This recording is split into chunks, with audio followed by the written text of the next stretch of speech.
James is in Australia, so it is the wee hours at the beginning of the late night for him, and he has graciously agreed to stay up to talk about PGX. Yeah, so you've been a longtime user of Timescale. You've known about and you've been a supporter of us for quite a while. Yeah, so I think I was talking about this with Mike the other day, maybe like 4 years, something like that. I remember when I was sort of starting to get involved was not much long after the first announcement, I think. And then I've sort of been checking back in and digging back in, and now I work here. So yeah, it's been great. It's been so good to get to know you. The surprise for me is a few other people on the team have had other interactions with you before, so they knew more than I did. And James, so James was interviewed and joined the team recently. We get talking, and I didn't realize that there's, he has a background in observability and other things, just really in a lot of development practices and DevOps and so forth. So I was thinking we're going to do more of this kind of, these topics. So the first time we're on the phone, and you start mentioning PGX and that you've actually contributed to the project. I was like, wait, what? We got to talk more about this. Yeah, and now we can. And now we can. So James is going to give a great talk today about, the PGX extension, what it is, and try and give a really quick example of how you can create your own function. I think you want to tell us a little bit about what the goal here is? Yeah. Yep. So what I'm going to do is I'm going to share my screen so we can see the slides. Is that coming up? That's it. We got it. Yeah. So yeah, I'm going to be talking about aggregates in PGX, but I suppose it's also kind of like an adventure or walkthrough through the way you would go about creating objects that live within Postgres. So interfacing with the PostgreSQL API using this PGX framework. So before I get into it, a little bit about myself. So I'm a developer advocate for Timescale, just started recently. I'm in Sydney, so it's I'm looking out the window and it's pitch black here at the moment. It's like 1 in the morning. I like to work with Postgres, Rust, and Kubernetes. I work at Timescale, obviously, and you can find me on Twitter, the Timescale, Slack, the community one, and on LinkedIn as well. That's great. But we should get going. And I'm going to hop out, and you can just give a presentation. We'll come back to some questions. Sound good? Perfect. Thanks, Ryan. Awesome. So PGX lets developers extend Postgres. It's basically a framework for developing Postgres extensions in Rust, which is a language which strives to be as idiomatic and safe as possible. So it's for when basically you want to interface with the C language, which Postgres is written on, but you don't want to deal with C.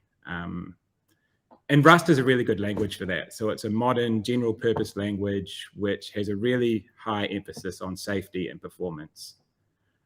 Personally, I like using Rust because I feel like it helps me to be a better programmer. So if I'm doing something that in C I'd be able to get away with, and I might get a bug at runtime or a seg fault or something, then Rust will just sit there and tap me on the shoulder and say, you probably shouldn't be doing that, and refuse to compile. If I forget to consume an error, then Rust will sit there and tap me on the shoulder and say, hey, you probably shouldn't be doing that. And I also think it feels great to code it once it gets going. So Postgres has got this notion of extensions, I suppose, and that's what PGX is, the framework for developing. And it aims to be 3 things: so safe, fast, and easy. So it exposes the C API, the internal C API via Rust, but it does it in a safe way, as I said. So it removes many opportunities for crashing or breaking your database, which is always a good thing. It's fast. So when you write code in PGX, it runs close to the speed of C code. I say close to because obviously there's a bunch of extra safety stuff happening that's got a little bit of overhead, but it's still very close to what C code would be, which we'll see a bit later on. And it runs many times faster than if you did code in, say, PL Python or PL V8 or PL PGSQL. And it's easy. So PGX also aims to help out with your development process. So from auto-creating SQL objects to helping you with testing, to actually with helping you install Postgres, to running your code, to packaging your code. So where did it come from? PGX was created by a guy called Eric, who goes under the name ZomboDB online. So ZomboDB is a person and an extension. Eric had a C Postgres extension, which was called ZomboDB, which is a way of using Elasticsearch as a Postgres index. So Postgres maintains indexes in Elasticsearch, which is a super cool extension on its own. You can check that out at his GitHub if you want to. So he created that in C and essentially got a couple of years down the line and decided that perhaps he didn't want to maintain it in C. Oops, there we go. So he started working with Rust and actually was in broke away. And he developed this thing called PGX in 2019. And he developed it so he could move his extension ZomboDB from C to Rust. And recently, PGX has actually been moved under another company called TCDI. So they're the new custodian. Eric now works there. PGX is still saying open source, but if you have a look, you'll see that the GitHub links actually changed from ZomboDB to TCDI. And he's been assembling an all-star team there. So they've been doing some really great work since they started, especially around schema generation. And stuff's coming along really quickly now. Here at Timescale, we actually use PGX as well. So hyperfunctions created by the Timescale toolkit use PGX and use Rust. And the Promscale database extension, recently released version, also uses PGX. So what can it actually help with? So what can it actually do for you? So you can develop functions in Rust. So I could make a Rust function that does the same as the Postgres generate series function or something like that. You can make aggregates and triggers. You can map between Postgres and Rust types, including storing Rust types in the database and also using Postgres types in Rust. You can access your database through the server programming interface, which is a way that C code can interface with the database without having to set up a connection through the normal way of connecting, which obviously reduces overhead. You can work with Postgres memory context, and actually a lot of the time you don't need to work with memory context because Rust will obscure that away and just do the work for you. You can create background workers if you want to, which is a way Postgres has of spawning background workers to do additional tasks. Previously, you'd have to write C code to do that. You can create executor and planner hooks and transaction and sub-transaction callbacks. So you could do things like catch log events with a hook and then send them off to open telemetry instead of writing them down to a file. You can read and write Postgres shared memory if you want to. But I suppose one of the main things is you can remove a lot of the mental load that comes with writing C for Postgres. And I suppose that's why I started using PGX. I wouldn't consider myself a professional developer, and I don't think I've got a lot of the rigor for writing C. So I don't come from a background where I'm always thinking about, am I freeing this object twice? Am I doing the right thing with memory? And when I use PGX and Rust, that removes that from something I have to think about, and I can just think about writing the extension. And when I asked Eric for a quote about that, he said their goal is basically to make Postgres and Rust easy and fun, which I think sums it up quite well. And actually, it takes it a whole step further than that. So PGX can help you develop as well. So you can quickly create a new extension via a template. You can create SQL files needed to install your extension. You can actually install, configure, compile, and initialize all versions of Postgres which PGX supports, which is 10 up at the moment. You can run your extension interactively and test it with PSQL.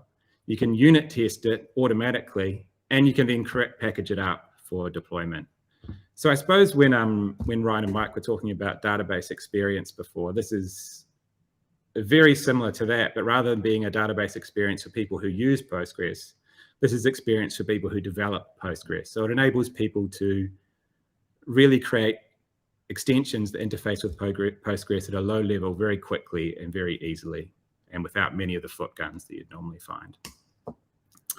So now we're going to begin the adventure component. So a few things I did in my first days at Timescale. I met the team virtually, obviously not Miranda, because I just met her then. And I marveled at how everyone's really nice. We're actually hiring at the moment, so if you want to come work for a nice place, then you can look up Timescale. I got up to speed on the products and the tools we use. I started thinking about some content ideas, and I browsed the Git repo to have a closer look at the code bases and the issues people have been reporting. And I found in here. So let's open up this GitHub link here. I have no idea who this person is. They have a very active Git presence. They seem to use Timescale, so maybe they're watching today. If so, hello. So they say, dear devs, first of all, thank you for your work on timescale. I'm happy to take that compliment, even though I've only been here a month. In our application, when we calculate a minimum and maximum value, we always also want to know at which time it happened. So either the first occurrence or the last occurrence of the extreme value and the time it happened. So if there's a min value, they want to know the first time that minimum happened. Then they've got some sample data here. They've worked out some SQL, which will actually do. And then they've gone and made a custom aggregate. So an aggregate in Postgres way of, it's a function that you can use to combine rows. So something like max that you'd normally use in a Postgres query. And they've gone and done it in SQL and PGSQL here. But then they say down the bottom, it turns out custom aggregate functions way slower than the solution above, talking about SQL. I read that writing is performance, and I thought that maybe TimescaleDB users need this kind of calculation, which sounds reasonable. Personally, I'm not sure if I want to take the effort and risk of writing a custom C function, but you guys are surely more proficient, which is great. So I read that and I thought, hang on a second, there's someone asking for help here. This problem's able to be solved with PGX and Rust. It's got the potential to be a topic for a talk, and it's also got the potential to allow me to make my first talk a live coding disaster. So let's do this. So we're actually going to switch across to a terminal now. So what we're going to talk through some of the PGX development process. I'm going to switch over to this other terminal. So the first thing we're going to do is we're going to run Cargo. So Cargo is the Rust package manager. So I've already installed Rust on this machine, but that's the only thing that we need to have installed to start this demo. So I'm going to run Cargo, install Cargo PGX, which is going to install the PGX Cargo plugin. I've already installed it, so it's just going to say, great, it's already installed. And then that lets us run Cargo PGX init. That's going to download Postgres 10, Postgres 11, Postgres 12, Postgres 13, and Postgres 14. It's going to compile them all, and it's going to set them up on my machine ready to use with PGX. That's going to take a little bit, I think about 3 or 4 minutes. So in the meantime, we're going to switch back to this other terminal and run Cargo PGX new, and we'll just create something called test. What that's going to do is that's going to create folder called test, and then if we look in there, it's going to have a couple of files. We're not actually going to use that one because that's just got, if we have a look, it's actually just got the template for a function. So this is just a hello world function, and then it's got some tests for the hello world function. We want to make an aggregate here, so we want to make the max time aggregate the GitHub user was talking about. So what I've actually got here is, oops, where's my mouse gone? Already got a pre-created one here. So the only thing different about my one here and the other one is the code in this one file. So I'm quickly going to run through how we've made this aggregate. There's quite a bit of, so we're not going to explain every line. Then we're going to show how it actually used the aggregate. So we're including PGX up the top here. Then we've got this PG module magic, which is actually setting up the C Postgres boundary so that Rust can talk to Postgres. Then we've got a struct here, which is defining our aggregate. So we want our aggregate to have a state struct, which holds the maximum, so the current maximum value, and the timestamp that it happened at. Both of them are options, so they can be null, but essentially the maximum is an integer and the timestamp is a timestamp. Then we've got our actual aggregate here, which we've got a bit of boilerplate up the top. I'm changing the name of it to max timed PGX because obviously the one that he made is going to be called max time, or they made, I'm not actually sure. We're using a state of internal, so we're saying our internal state is just this thing called internal, which models the Postgres internal state. And we're saying we want to take 2 arguments. So we're taking a timestamp and we're taking a max value. And then we're saying we're going to finalize it down to a JSON B.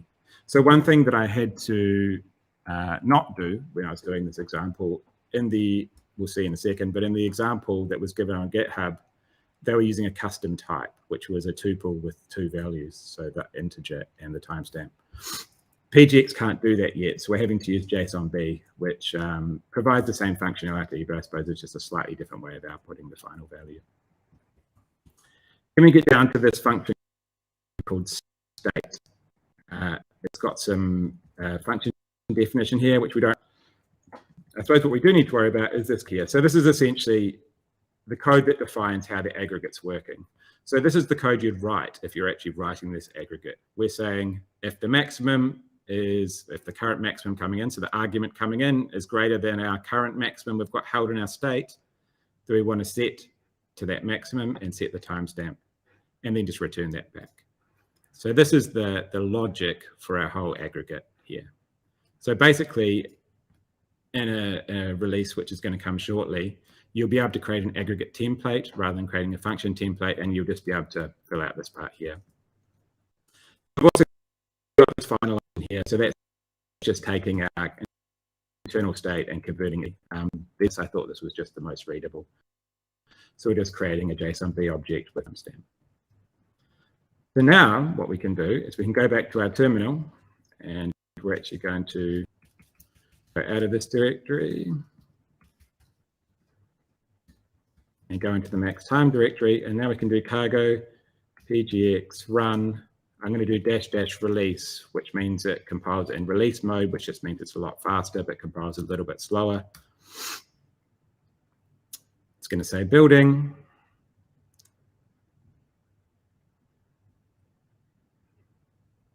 Could take a little while, but hopefully not too long. So at the moment, it's actually linking the Postgres 13 libraries, because Postgres 13 is the default for this. I can choose what version I want to compile, but I've chosen Postgres 13 here. It's linking those libraries with PGX, and it's compiling PGX. And now it's compiling my function. And then in a second, it's actually going to drop us into a PSQL prompt with my function loaded.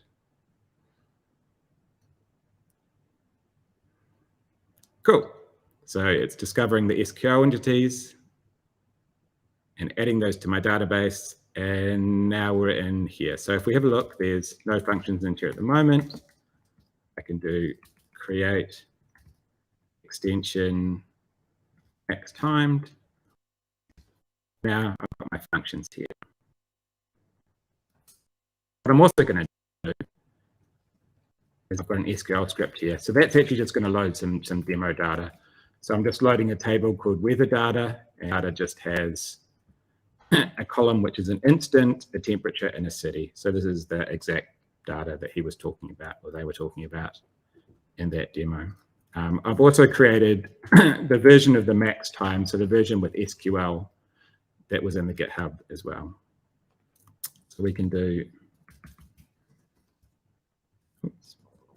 select max timed PGX instant temperature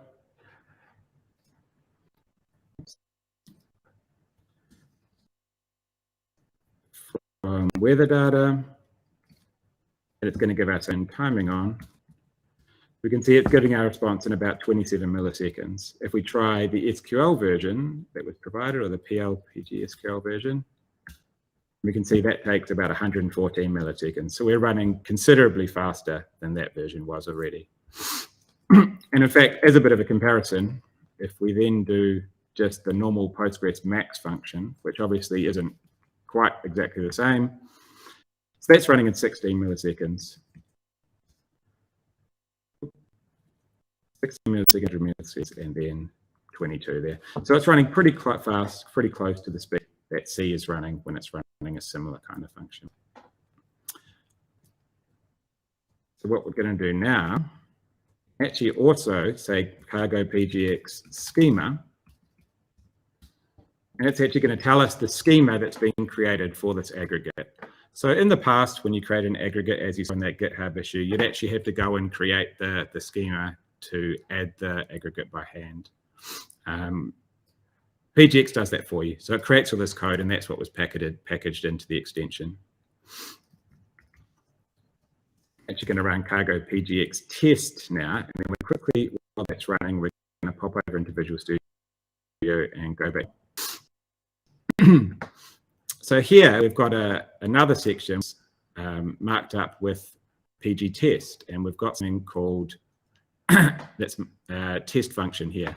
So in this function, we're actually just creating a table, we're inserting some test data, and then we're actually running this max timed PGX function, and then telling it, we're saying we think this should be the answer. We're going to assert that that's correct. So now what we can do is go back to our terminal. So basically, this allows us to automate tests for our max times PGX function. If we come back, sometimes Rust can be a little bit slow to build. I don't find it too bad, but it can definitely be a bit slower than some other languages.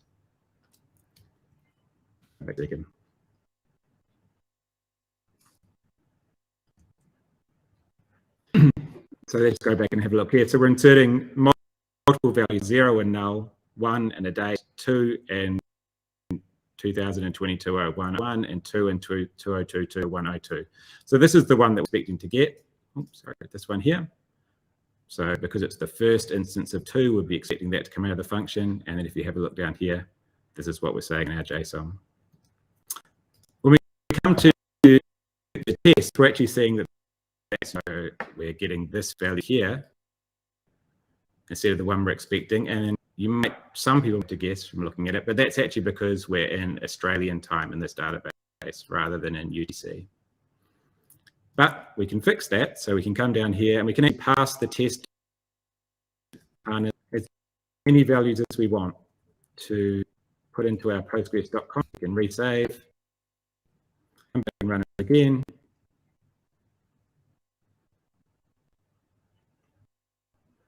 It'll recompile on this time, and then it'll run it. Up and say all of our tests is passed. So this is a way of writing as many tests as you to make sure that your functionality, in this case your aggregate, works correctly. And then one final thing we can do is we can say cargo PGX package. Then you can do -c, and I'm actually going to give it the location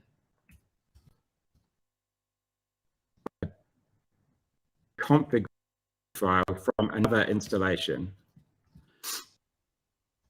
So this is an installation that's installed under usual local PGSQL. It's not the one that PGX has been managing. I'm going to be pointing cargo PGX package at that, running that. It's going to build again. And what it's actually is it's going to take my aggregate and to put all of the files to create that aggregate as an extension into a directory that models the layout of the Postgres instance that was defined by that pconfig file. So if we now go into the target release directory, and then we go to max timed PG13, there's a user directory here. If we go into user local PGSQL, then under here there's lib, which has got a max timed shared library, and then share, it's got our definition for our extension. So if I was to copy that pgconfig came off, or in this case, if I was to copy it to my machine, then that would actually be enough information to load that extension up on that machine, obviously, as long as it's the same architecture. Jump back into the slides. These were just some slides to put in there for people that were reading the slides offline. So just to recap, what we've done in a very short amount of time, we've created a PGX environment from scratch, created a new PGX project, edited some code, ran the project manually, tested the project automatically, then packaged the project for deployment. So it's faster, it's safer, and it's easier than it would be if you were doing that via C. And I think that's pretty good. That's amazing. James, you just rock this, man. 1 in the morning from Australia, our first live demo coding. It was awesome. I've actually been super excited for this talk. just to see PGX. There's a lot in there, so hopefully we managed to follow along. But yeah, it's well, super I'm exciting. sure. Yeah, I'm sure we'll follow along with more later. That's going to be great. Yeah. So hey, one quick question, just because of time. You mentioned a lot about timescale, so I'm not actually going to mention specifically, you know, how does this apply to timescale necessarily. I think you did a good job talking that through, but the PGX extension, you've been a part of, you've interacted with the founders and so forth. How do people get involved? This is so exciting to watch for me as a database developer and thinking, oh my goodness, I could start to influence what's going on sometimes. How do people get involved?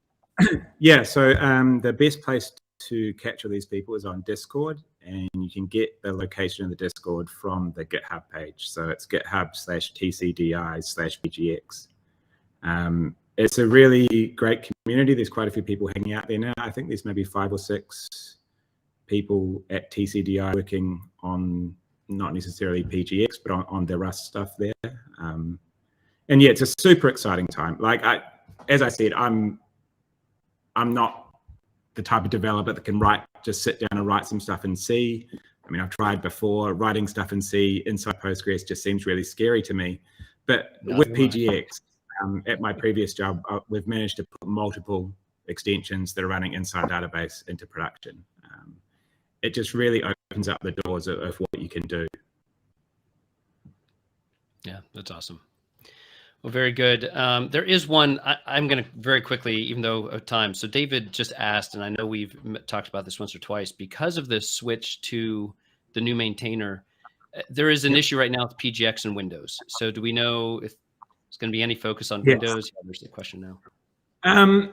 Yeah, I mean, I'm obviously, I don't work for TCDI, I work for Timescale, but I have talked to Eric about that. I think it's not something that needs a lot of development effort, but at the moment, there's just so many things going on, trying to wrap as much of the API as possible. So it definitely is something that could potentially work in the future, but it's not something that's roadmapped at the moment. But it potentially would be a great first issue for someone that wants to jump in and really get their hands dirty really quickly. Okay, sounds great. James, you did a great job. Thanks so much for staying up and being a part of this morning for us and late for you. But all right, I think we're going to have a good sleep. Thank you.